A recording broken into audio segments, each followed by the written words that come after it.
Neat paper leak వ్యవహారం దేశవ్యాప్తంగా రాజకీయ విద్యార్థి వర్గాల్లో తీవ్ర చర్చకు దారితీస్తోంది.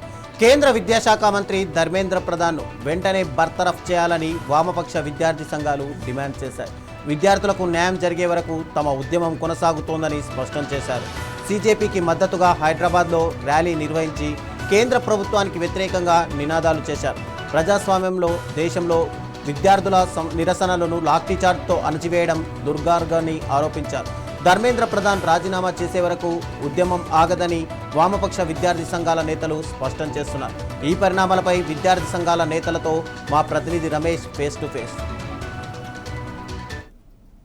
వహిస్తూ కేంద్ర విద్యాశాఖ మంత్రి ధర్మేంద్ర ప్రధాన్ రాజీనామా చేయాలని డిమాండ్ చేస్తూ వామపక్షాల ఆధ్వర్యంలో ఈ రోజు రాష్ట్ర వ్యాప్తంగా బంద్ నిర్వహించడంతో పాటు హైదరాబాద్లో ర్యాలీ నిర్వహిస్తున్నారు. ఇదే అంశానికి సంబంధించి వామపక్ష విద్యార్థి నేతలతో మాట్లాడదాం. ఈ ర్యాలీ ఎందుకోసం చేస్తున్నారో, మీ లక్ష్యం ఏంటండి?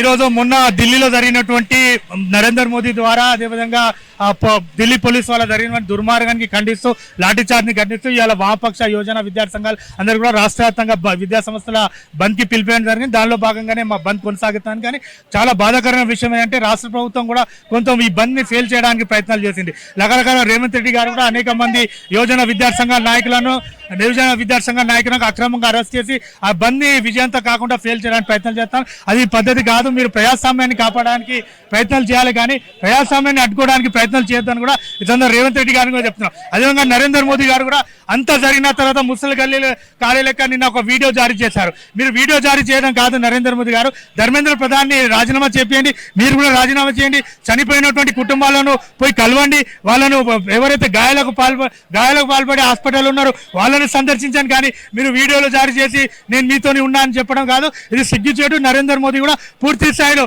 ఎట్లయినా ఆయన పిల్లలు లేరని వేరే వాళ్ళ పిల్లలు వస్తే వాళ్ళను చిత్తవాదానికి ప్రయత్నాలు చేస్తాను. అది పద్ధతి కాదు. మీరు దిగి రావాలి, ఈ ప్రభుత్వం బాధ్యత వహించాలి. చనిపోయినటువంటి కుటుంబాలకు 1000 కోట్ల రూపాయలు ఒకరికి ఇవ్వాలని కూడా డిమాండ్ చేస్తున్నాం. ఇట్లానే మీరు అరాచకాలు కొనసాగితే ఇట్లాంటి బంధులు ఇట్లాంటి ఉద్యమాలు ముందుగా ఇంకా కొనసాగుతాయని కూడా ఈ సందర్భంగా హెచ్చరిస్తున్నాం.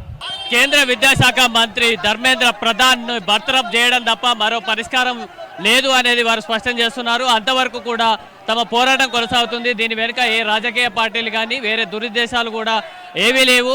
ఏదైతే నిజంగా విద్యార్థులకు అన్యాయం జరిగింది, దేశంలో కేంద్ర ప్రభుత్వం తన బాధ్యతల నుంచి నిర్లిప్తంగా వ్యవహరించిన తీరుపై కూడా తమ నిరసన కొనసాగుతుందని చెప్తున్నారు. ధర్మేంద్ర ప్రధాన్ బర్తరఫ్ చేసే వరకు కూడా తమ పోరాటం కొనసాగుతుందని స్పష్టం చేస్తున్నారు.